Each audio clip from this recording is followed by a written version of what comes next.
Hello and welcome to Lamplighter. Today is October 9. Today in our daily Bible reading, we continue to read about Nehemiah and all of his efforts to get the people of God together to rebuild the wall around Jerusalem. You remember from yesterday's reading that Nehemiah was a cupbearer to the king in the capital city of Susa, but when he heard about the distress of the people and the condition of the temple and the wall around the city, he wanted to go and help, and the king gave him permission to do just that. So Nehemiah has gotten the people together. He has gotten them excited about the building project, and the building has begun on rebuilding the wall around Jerusalem. This is a very important project because it, in some ways, not only physically, but spiritually, once again separates God's people from the pagan nations, I should say, around them. Now, the Samaritans and those that are already living in this land that have seen Jerusalem in a weakened condition are not very excited for Jerusalem to be strong again. And so they do everything in their power to discourage this building project. Today's reading begins with some of the taunts that they are making, and they're kind of interesting because the Samaritans have become angry. They are incensed. They are jealous in a sense. They are not wanting any success of the people. And so they begin to wag their tongues just a bit. They say things like this: "What are these feeble Jews doing? Are they really going to restore this wall? Are they really going to offer sacrifices? Do they think they can finish this job in a day? Can they bring these stones back to life from all of this rubble and destruction that has occurred?" And even one of them says, I love this one, "Why, if even a fox climbed up on this wall, it would destroy it. It would make it weakened to the point that it would fall." Well, Nehemiah knows that these kinds of taunts could have an effect in a negative way on the people and could discourage them. So guess what he does? He prays. He prays to turn those taunts back on those who are giving them, that they might have their insults turned back against them and that God would punish them for the things that they are trying to do. Then the opposition gets a little bit more severe. It becomes violent with some threats that they're going to destroy the people, that they're going to kill the people and break down the wall. And this starts to get to some of the builders.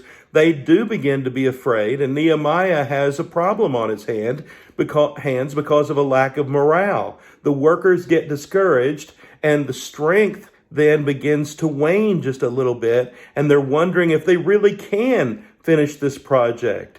And the enemies are even threatening to say, even when you can't see us, we're going to be watching you. We're going to be sneaking up on you. We're going to destroy you and your family. So Nehemiah reacts once again by engaging the people in their own protection. Of course, he continues to pray to God, asking for God's strength. But the plan Nehemiah comes up with is for half of the people to do the work on the wall, while the other half are standing guard with weapons in their hands to protect them in case there is some kind of attack from the enemies.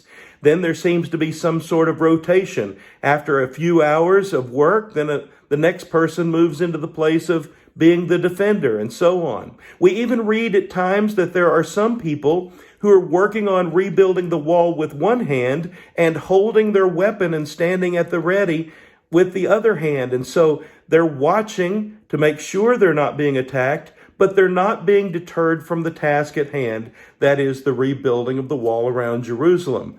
And because of this, Nehemiah proves to be a great leader. He engages the people in the project. He engages the people in their own defense, but he also, and most importantly, engages them in prayer with God, knowing that God can deliver them and God can help them as long as they are busy doing the will of God.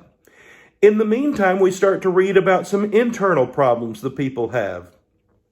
They are demanding usury or interest from one another. Those that are nobles and officials in the land have demanded interest or usury from their own people, which, by the way, is a violation of the law of God given through Moses so long ago. And because of this, some of the people are getting to the point where they can't build the wall because they're too concerned about living their life. They don't have enough grain to eat. They've already mortgaged their properties. They've already, in some cases, sold their children into slavery and still can't seem to provide, still can't seem to make ends meet. And so Nehemiah challenges the officials and the leaders of the people and says to them, this collection of interest must stop. And so the nobles and officials see the error of their ways. They listen to the advice of Nehemiah and they say, we're going to stop it. Nehemiah doesn't simply say, oh, okay, that'll solve the problem, but he makes each of these officials swear an oath in the sight of God, an oath to which they will be held accountable, to make sure that they do exactly what they said they were going to do. We also read something fascinating about Nehemiah that just indicates, again, what a great leader he is. He's not taking advantage of the people. There are certain privileges that are his to enjoy because of his position, because at this time he is the governor of the people. And yet he's not taking the things that the governor would normally take. He says, for 12 years, neither I nor my brothers ate the food allotted to the governor.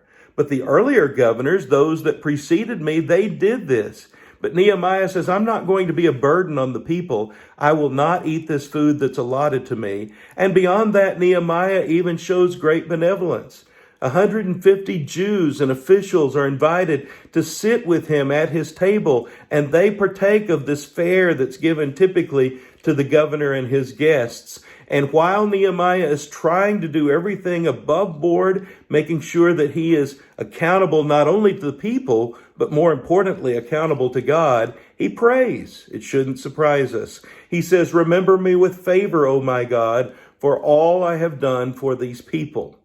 Then we read about Sanballat again, which is one of the chief enemies of the people. And when he sees the success on the wall, he gets even more incensed. And he wants to do whatever he can to disrupt.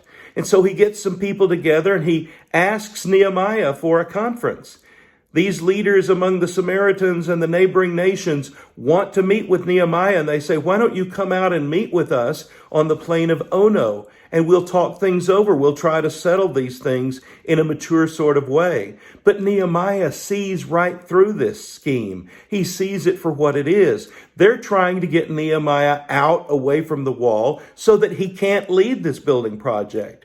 They're trying to be a distraction so that the people's job will be stopped before it gets finished.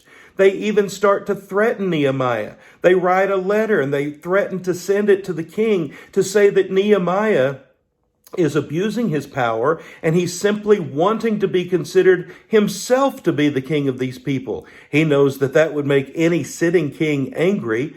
And so they threaten Nehemiah with this, but Nehemiah again sees it for what it is. It's an attempt to simply discourage. It's an attempt to discredit his character. It's an attempt to distract him from the job that needs to be done.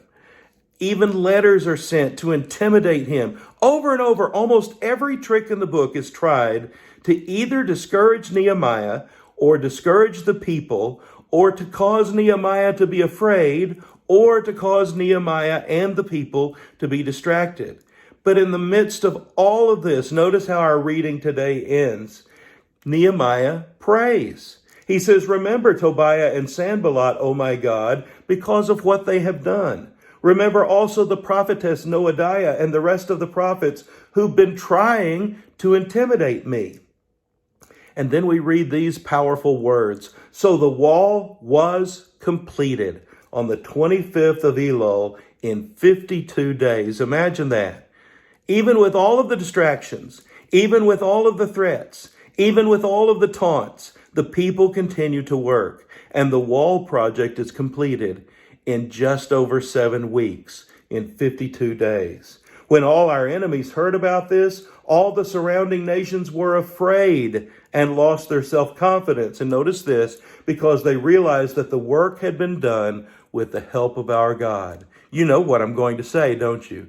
This is a story about God. The building project is successful because it's God's plan.